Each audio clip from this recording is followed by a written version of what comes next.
E aí, só que qual que é a grande dificuldade? Foi onde os Estados Unidos penou durante muitos e muitos anos. Eu sei porque eu trabalhei ali na Pensilvânia um tempo, certo, com um fraturamento hidráulico. Você não consegue furar esse cimento se você não praticar um negócio que chama-se fraturamento. Você tem que fraturar a rocha, só que de fraturar ela de forma artificial. Então a gente para uns caminhões em cima e bate, ou hoje você insere algum tipo de dispositivo ali que explode e tal, tudo de forma muito bem controlada, porque é muito perigoso esse gás, ele pegar uma fratura dessa que você criou e ir para um lençol freático, por exemplo. Os Estados Unidos passou muito problema disso, até aprender a fazer o fraturamento. Quando ele aprendeu, aí é que ele disparou. Aí que é o que o Adriano falou. Ele voltou a ser o maior produtor de óleo e de gás do mundo em função do fraturamento hidráulico. Por exemplo, no Brasil é proibido. O Brasil é um dos poucos países do mundo que você não pode fazer o fracking, que ele falou, que é o fraturamento. Isso aí que a gente porque chama. O meio ambiente não deixa. O meio ambiente, você sabe que o meio ambiente é uma coisa no Brasil que atrapalha mais do que ajuda, né, na minha opinião, né? Embora a tecnologia hoje ela está totalmente segura. Você vê agora. Dominada. E o que é interessante, na Argentina aqui do lado, você faz fracking. Faz fracking pra caramba. Vaca Muerta, por exemplo. E hoje, por exemplo, o gás que o Brasil importa hoje, tanto o gás da Argentina que começa Bolívia, a importar, né? é gás de cheio, né? do fracking. Hoje o gás líquido, tal do GNL que a gente importa no Brasil, nos terminais que a gente tem, também é GNL vindo dos Estados Unidos, a maior parte dele. Então é uma hipocrisia total, né? A gente consome o tal do shale e proíbe no Brasil a exploração, né? É uma coisa que não dá para entender. Mas eu estou pegando isso porque para mostrar por que tem país que sabe transformar o recurso natural em riqueza e tem país que não sabe fazer isso. Então o exemplo do shale é um exemplo clássico. Então a gente fica reclamando no Brasil que o gás natural é caro no Brasil, porque o gás natural que a gente tem no Brasil está lá no pré-sal, que o Sérgio entende bem, mas está lá a 300 quilômetros de distância e tirar aquele gás de lá e trazer o gás para o litoral é muito caro. O gás onshore, né, aquele gás que a gente tira na terra, como é o caso do shale, do gás de xisto, para uma tradução aqui no Brasil brasileira, a gente fala gás de xisto. Gás de xisto, né? Ele é muito mais barato. Só quer dizer que a gente não pode tirar esse gás aqui, que o meio ambiente proíbe. Tá? Agora está uma discussão no STJ.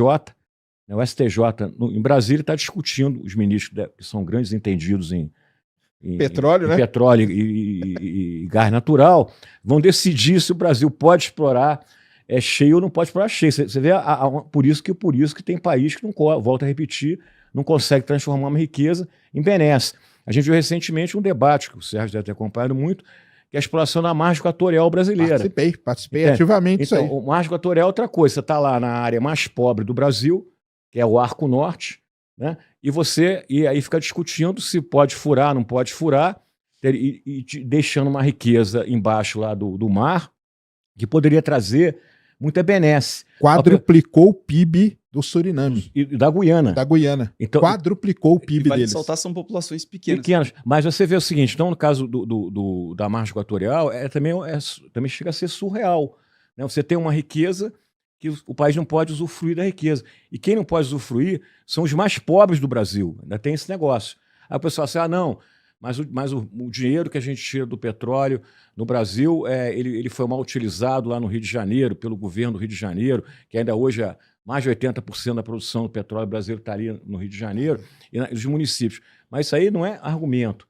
A gente tem que, então, ter mais transparência, mais cuidado para olhar como é que esse dinheiro está sendo gasto. Agora, se não tem dinheiro, aí você não pode nem gastar mal, né? Nem gastar bem, nem gastar mal. Então, assim, então essa que é o drama, né? Drama da Venezuela, drama da África, esses países. E aí acaba que o país que tem muito rico em recurso natural acaba compondo com regimes ditatoriais, autoritários. Angola, por exemplo. Angola, Nigéria, tem 1000 exemplos. A maioria dos países do Oriente Médio, que são grandes produtores, são todos regimes autoritários, autocráticos. E aí quem se beneficia do petróleo? E também vamos combinar o seguinte, alguém se beneficia. Quer dizer, grupos de poder, né, que se beneficiam, que ficam sendo as maiores fortunas do mundo. Rússia, por exemplo, né? os oligarcas russos, né, donos de muitos times, agora não, mas antes eram donos da maioria dos times de futebol da Premier League do Reino Unido, né, com esse dinheiro do óleo, tá certo? Então o óleo beneficia o quê? Uma camada pequena, quando pode beneficiar um país como um todo. Então, assim, isso é uma coisa que é normal em países, quer dizer, que tem um regime mais autoritário. Eu sempre falo que o Brasil, rapaz, no fundo, ele deu sorte, né, Sérgio, de encontrar o pré-sal só agora. E se a gente tivesse encontrado o pré-sal há 50 anos atrás, cara, eu acho que ia ser muito ruim para o Brasil, por incrível que pareça.